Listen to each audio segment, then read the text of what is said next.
Hey guys, this is Dark Clinton here, and making a little video. So, I know most of you had some Joy-Con drift issues, and here's how I found out how a way to get them fixed. So, let's get started, shall we? So, from your home menu here, go all the way to your system settings. Then there should be a list here for your system settings.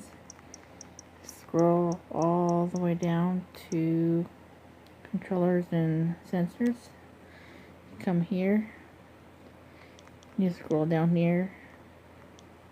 You go to your where it says collaborate control sticks. Hit the A button. Now it says push down on the stick that you want to calibrate. So you click down one of the control sticks.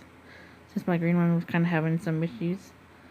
So what I did was, you can't even see it. So what I did was just move it around like this. To kind of make sure everything's working. And that works. And then just move it around like this.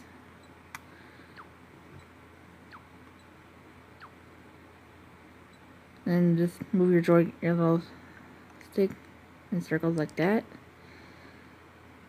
And if you're having issues with both of them, do the same thing. Move it around like this. Kind of make sure everything's working. Oops. My switch is sliding. I go okay. And then gotta move the cursor left, down, right, and up. Kind of make sure everything's working. And then just move around in circles like this. And they both should be calibrated. So if you guys have any questions, let me know down in the comment section down below. Make sure you hit that like and sub button. Hit that bell for some future content. And I'll see you guys next time. Bye!